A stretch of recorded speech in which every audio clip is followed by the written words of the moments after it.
जय श्रीराम.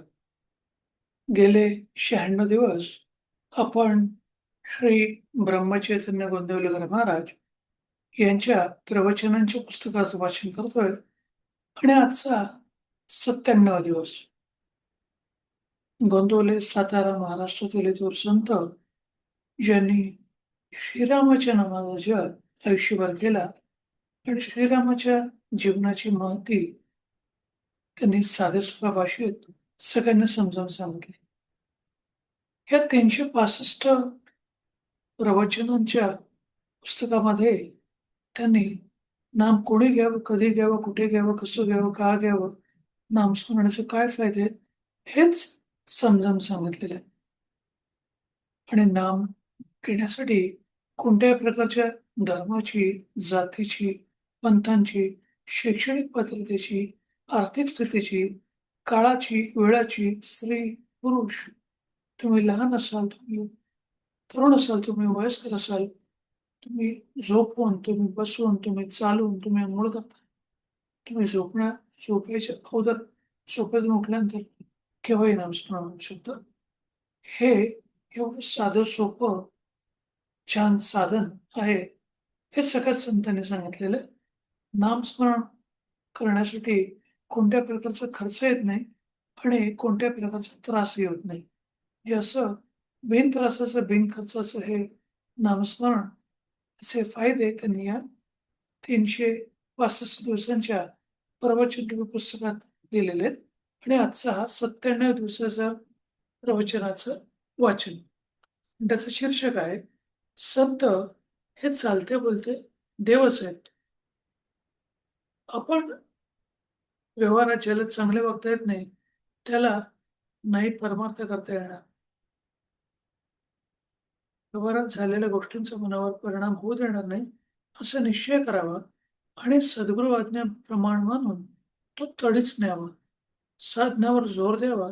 स्वतः कोण याची ओळख करून घ्यावी. भगवंतापरदे कोणी नाही हे कळले म्हणजे मी कोण हे कळले.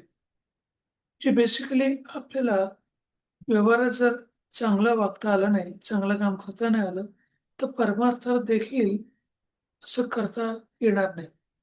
जे जसं आपण व्यवहार करतो, तसा जे जेवढ्या बारकाईने करू, तेवढंच बारकाईने आपलं परमार्थात लक्ष असलं पाहिजे. निर्गुण जरी समजले तरी सगुणी नाही सोडू. माझ्या मुखी राम आला. यापुरतं दुसरे वाक्य ते कोणते? म्हणजे एखाद्याला निर्गुण हे तत्व जे आहे, त्याच्यामध्ये आपल्याला कोणत्याही प्रकारचे देवाची मूर्ती समोर नसते. ते काय आहे, कोणता देव आहे, ह्याच्याबद्दलही काही माहीत नसते. अशी निर्गुण भक्तीमध्ये जाणं कठीण असतं. पण सगुण रूपी भक्ती करणं सगळ्यात सोपं आहे. ज्याच्यामध्ये आपण आपल्या डोळ्यासमोर एका प्रतिमेला समोर ठेवतो किंवा एका मूर्तीला समोर ठेवतो आणि त्याची आपण विधिवत पूजा अर्चा करतो, नामस्मरण करतो. हे केलं तरी तेवढंच महत्त्वाचं आहे. हृदयस्फूर्ती येऊनच आपण बोलतो. मग आपल्या मुखात राम आला, तर तो हृदयात नाही असं कसं म्हणावे? जे आपल्या तोंडातली जी वाक्य असतात, आपल्या मनात आलं म्हणजे आपल्या बुद्धीत आलं, ट्रेनमध्ये आलं, तर आपल्या हृदयात आल्यानंतर तेच वाक्य आपल्या तोंडातून पडणार. तर जर आपल्या तोंडातून राम हा शब्द आला, तर तो हृदयातच आहे हे समजायला पाहिजे. अशा प्रकारचं त्यांनी एक छान उदाहरण दिलंय. तुम्ही मला उपनिषदात ते सांगा म्हटले तर कसे सांगू? ज्याने ते केले तेच तो सांगणार. एक गुरु आज्ञा पालन याशिवाय दुसरे काहीच मी केले नाही. तर मी दुसरे काय सांगणार? संतांचा समागम केला जे आपल्याला म्हणजे आपण मार्गाला लागतो. आपण साधूला व्यवहारात आणतो आणि नंतर तो आपल्याशी व्यवहाराने वागला म्हणजे त्याच्या जवळ समता नाही म्हणून उलट पुरवठा करतो. म्हणजे संत आपल्याकडे आल्यानंतर किंवा साधू आपल्याकडे आल्यानंतर आपण ते आपल्यासारखे वागायला लागल्यानंतर तर आपण त्यांच्या त्या साधुत्वावर, त्या संतपणावरती प्रश्न चिन्ह ठेवतो. संतांच्या देहाच्या हालचालींना महत्त्व नाही. भगवंताचे नाम सिद्ध करून देणे हाच संतांचा जगात सगळ्यात मोठा उपकार होय. म्हणजे त्यांनी जे आपल्याला नामस्मरण दिलेलं आहे, हे नामस्मरण हीच त्यांची सगळ्यात मोठी गोष्ट आहे. त्यांनी जे नाव आपल्याला दिलेलं आहे, ते नाव आपण घेतलं तर आपल्या आयुष्याचा उद्धार होईल, हेच महाराज इथे सांगतात. हजारो लोक भगवंताच्या नामाला लावणे हेच खरे संतांचे कार्य आहे. संतांच्या संतांचा कोणताही मार्ग हा वेदांच्या किंवा शास्त्रांच्या उलट असणे शक्यच नाही. म्हणजे जे वेदात आहे, शास्त्रात आहे तेच संत सांगतात. संत सूर्यासारखे जगावर स्वाभाविक उपकार करतात.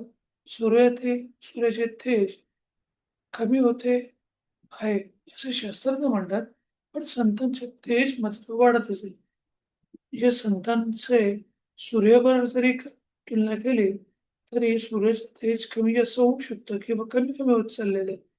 पण संतांचं तेज मात्र हे दिवसोगणिक वाढतच जातं. कारण तेवढे शिष्य त्यांच्याशी जोडले जातात. जेवढे शिष्य जास्त जोडले जातात, तेवढी त्यांच्या कार्याला जास्त ताकद येते. श्रीमंत आई-बाबांच्या पोटी जन्माला आलेला मुलगा भीक मागताना पाहून आपल्याला त्याची कीव येते. त्याचप्रमाणे मनुष्य जन्माला येऊन आपण दुःख करतो. ते पाहून संतांना वाईट वाटते, की देवाने आपल्याला एवढ्या सगळ्या गोष्टी दिलेल्या आहेत. श्रीमंत देवाचे आपण मुलं आणि तरी आपण दुःखी कष्टी राहतो, यामुळे संतांना वाईट. एकूण योनी इतक्या आहेत, की त्यामध्ये मनुष्यजन्म येणं कठीण आहे. मनुष्यजन्म येऊन भगवंताची प्राप्ती झाली नाही, तर ते जीवन फार नुकसान आहे. तर ते जीवाचे नुकसान आहे. म्हणून अत्यंत चिकाटीने संतांचा समागम करावा, त्याची कृपा प्राप्त करून घ्यावी. म्हणजे लोकं म्हणतात, की 84 लक्ष योनीनंतर हा मानवी देह मिळतो. खरं-खोटं वेगळी गोष्ट असेल. पण आपल्याला संतांनी सांगितल्याप्रमाणे हा आपल्याला तो जो देह मिळालेला आहे, त्या देहाचं आपण झीज करायला पाहिजे. म्हणजे आपण देवाची भक्ती करायला पाहिजे. संसार सोडायला संतांनी सांगितलं नाही. संसार करता-करताच या सगळ्या गोष्टी करायच्या असतात. त्यामुळे आपलं संसार जीवन देखील आनंद जाईल आणि पारमार्थिक जीवन देखील आपलं चांगलं राहील.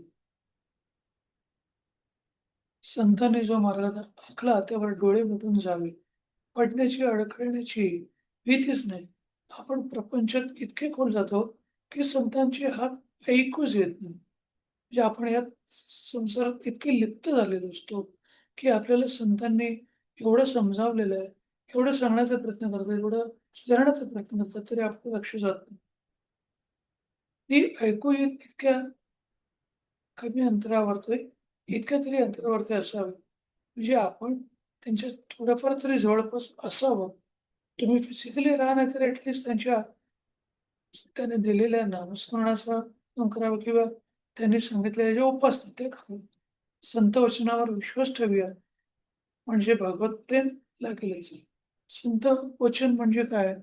तुम्ही क्षत्रिय आहेत, काम, क्रोध, मोह, काम, क्रोध, लोभ, मद, मोह, मत्सर हिच्यापासून लांब राहणं.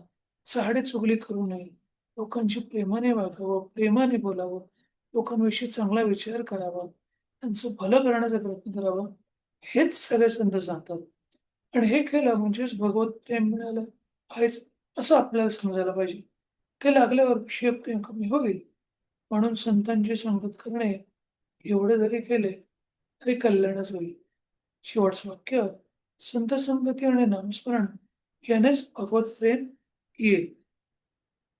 म्हणजे आजच्या या प्रवचनामध्ये त्याने संत म्हणजे चालते-बोलते देवच आहेत, हे आपण समजून घेतलं पाहिजे. तरच आपल्या जीवनाचं कल्याण होईल. तर आपण 11 वेळेला श्रीरामाच्या नामाचा जप करू. श्रीराम, श्रीराम, श्रीराम, श्रीराम, श्रीराम. श्रीराम, श्रीराम, श्रीराम, श्रीराम. श्रीराम, श्रीराम, श्रीराम, श्रीराम. धन्यवाद. हे 97 दिवसाचं जे प्रवचनाचं वाचन झालं, त्याचं श्रवण केल्याबद्दल तुमचं धन्यवाद. तुमच्याबरोबर दिवस असाच आनंदाचा, सुखाचा, भरभराटीचा आणि आरोग्यपूर्ण जावो. हीच त्या श्रीरामचरणी इच्छा व्यक्त करतो आणि इथेच थांबवतो. जय श्रीराम, जय श्रीराम, जय श्री जय श्रीराम, जय श्रीराम.